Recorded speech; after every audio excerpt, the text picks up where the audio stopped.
Okay, I'd like to get you up to date on my accordion project. This is the Hohner 1932. I'm going to go over what I'm doing with it and how I'm working on it, just in short. So first of all, I've got things taken apart pretty well. These are the treble reed blocks, and you can see the slider, the brass piece there. It's one piece. It's been braced together, I think, at the top, and that is the thing that's keeping the palm switch from switching properly, because it's somewhat dirty. It needs to be cleaned. It seems to have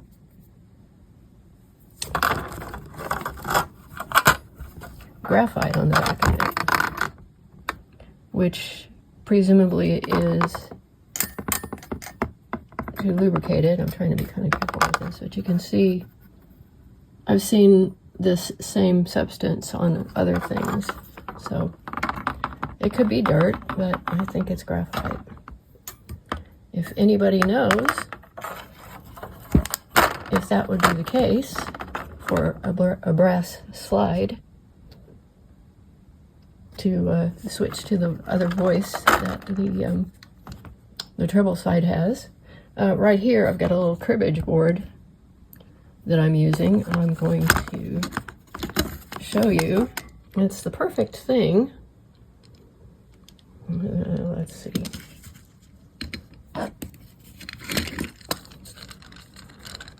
I have it arranged in a way that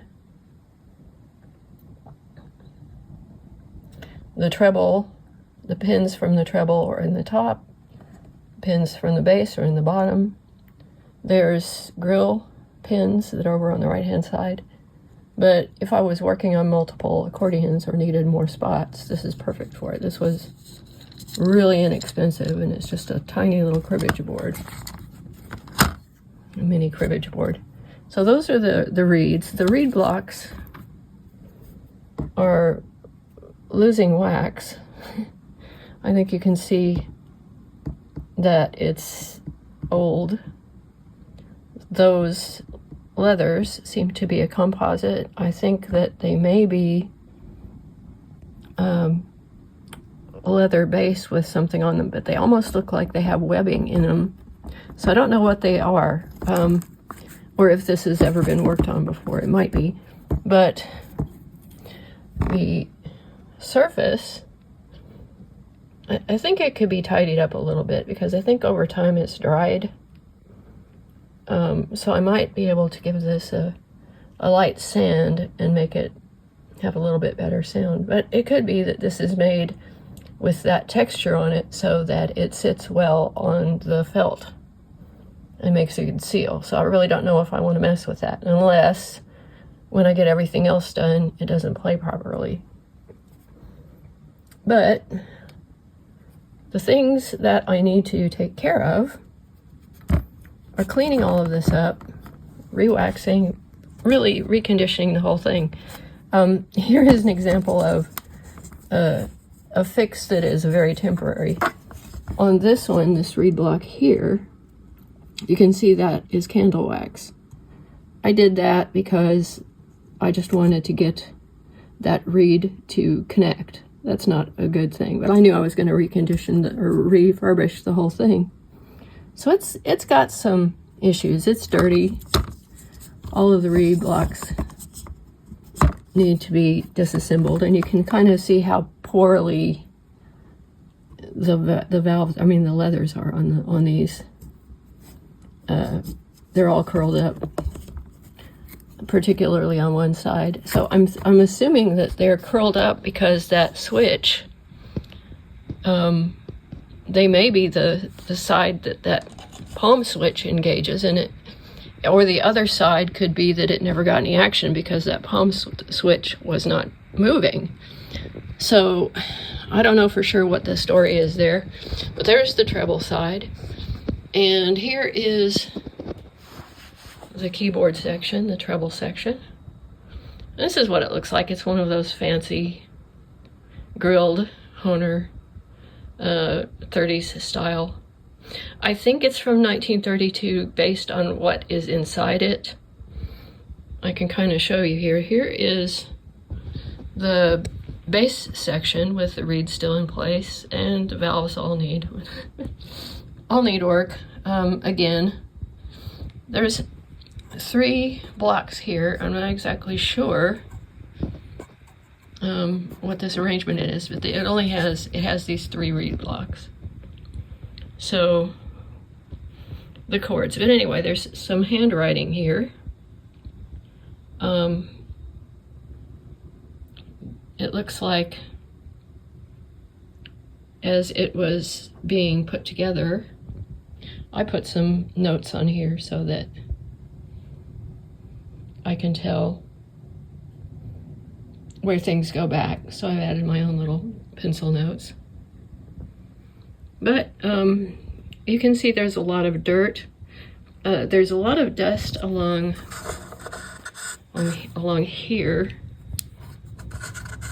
That, you know, there's dirt and there's dust, and the compression on this is bad. I don't think that it ever had a Bellows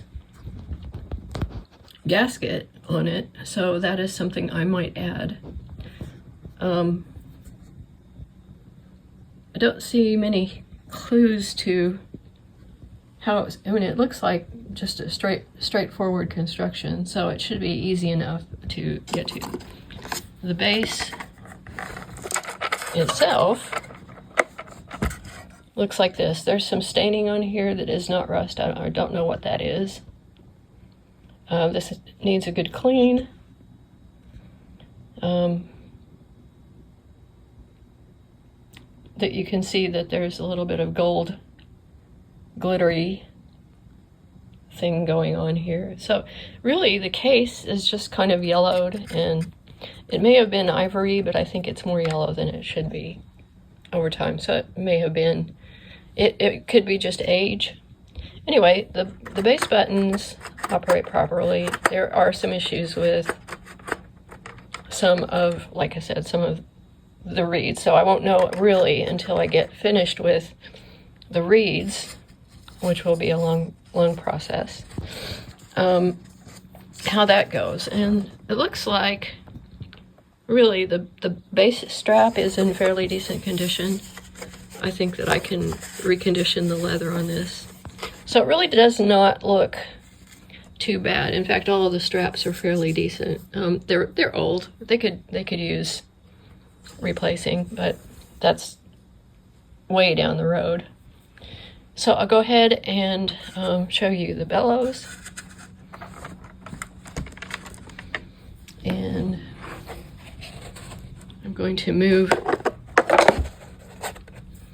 the base section out of the way so I can show you that. Okay, the bellows. It looks like these marks here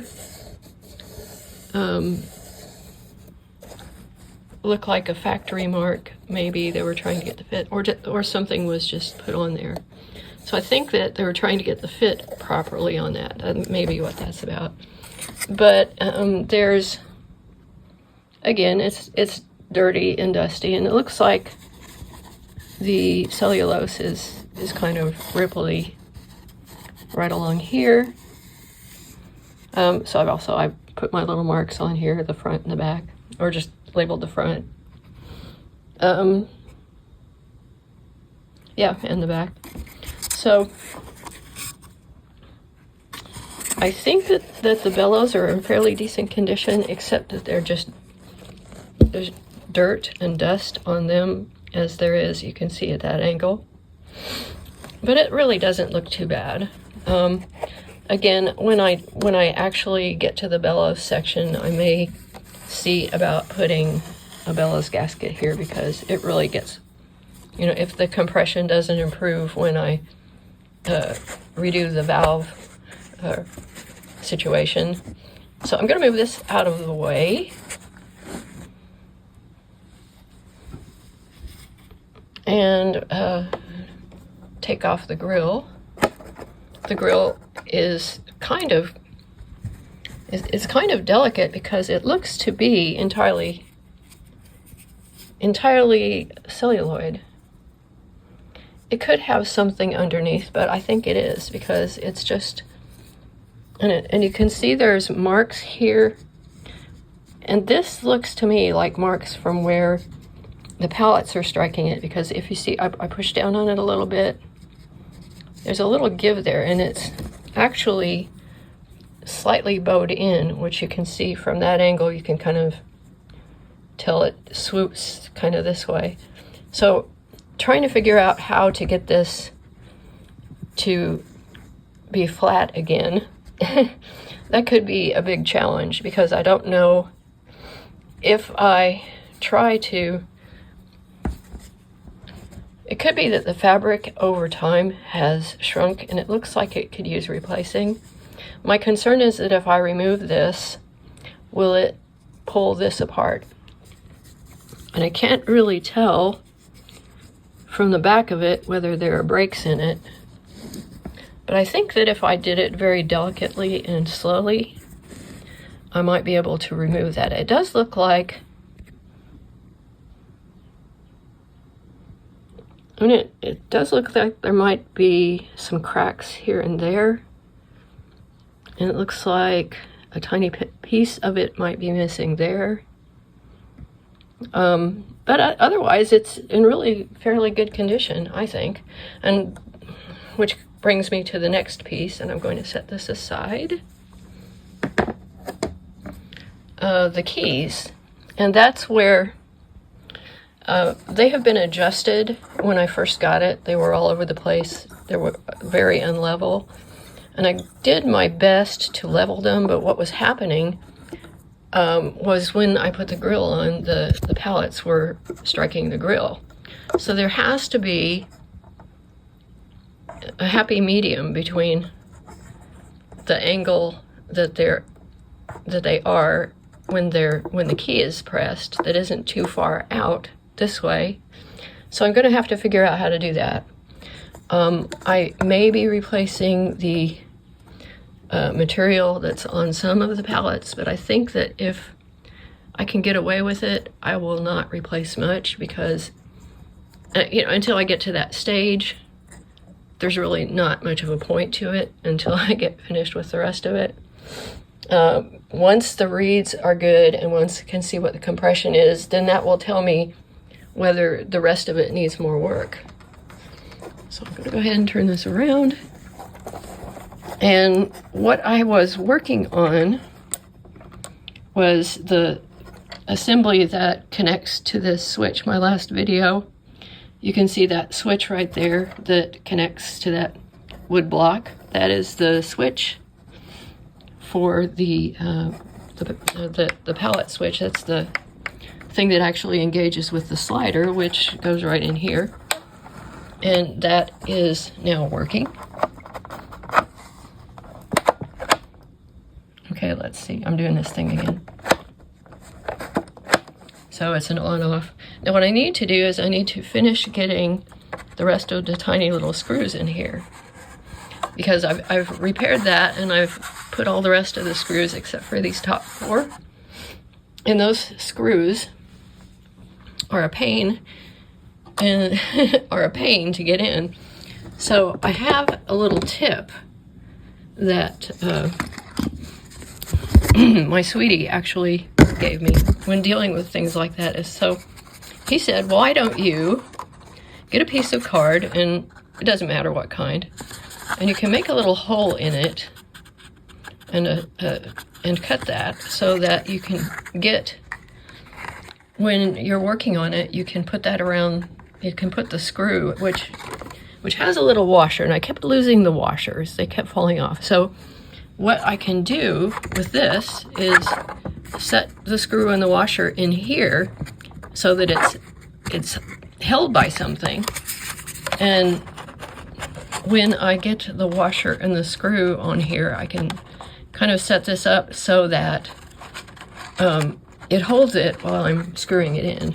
So it works really well. It's a lot better than what I was doing, which was I had some blue tack, because that one screw, but you see these are tiny screws. There's the blue tack, but it did keep that in place, so that's one thing, but I don't know what that will do. I think that I can remove, and this is, yeah, there's one that shows the blue tack under it. I can get that out. I'll just have to pick it out away from there. That's one way to do it, but that little card jig really to hold the screw and the washer while you put it in is going to be, I think, a better solution.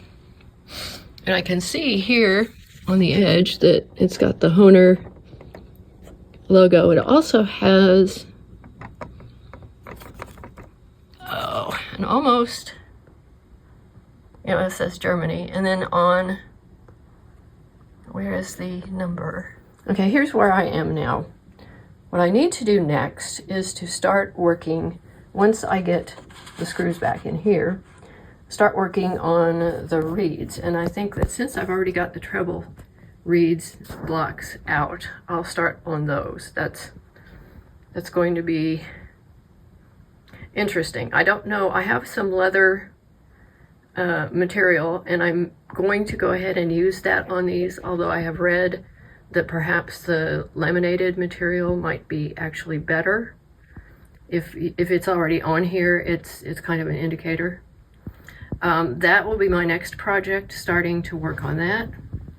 And this is kind of a handy little silicone tray, so my work setup. But I have some tools that I purchased to use. This haven't even been opened, but this is the reed tuning tools. That's me being optimistic that I'll get to that point. Most of my current tools have been just, which screwdriver is it? Oh. Yep, pretty much just a garden variety screwdriver. I think this little one that came in a computer set has the, I could file the other one off a little bit, but this one is just a standard small screwdriver. That's really been my tool. Other than that, that's where I am. So right now, oh, I did purchase an OptiVisor because that comes in handy when I'm trying to see the screws. Really helpful. And I also had some things get magnetized, and sometimes I need them, so I got one of these gadgets that I've had for a while that I've set in my toolbox. You just run the screwdriver or whatever it is in the demagnetize if you don't want it magnetized, or you can go ahead and magnetize it, and then that's a handy tool to have. I also have some auto detailing brushes that I purchased from somewhere, and it's those have come in handy just to get the general dust off of things, because these don't shed. I think it's just a synthetic brush, but that's where I am. Again, my next step will be to complete the connection of this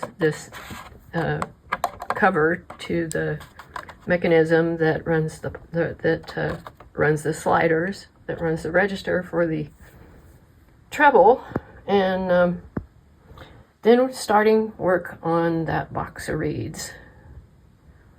And I'm going to leave the cleaning of the slide to the end because I need to know a little bit more about how to do that. I've seen several tutorials, but this is brass. I've seen, I think, aluminum, or I don't know what other materials. It'll probably be steel. But I'm not really sure how to go on brass with that. So if you have any tips, put them in the comments. And that will be my little Hohner experience update for today.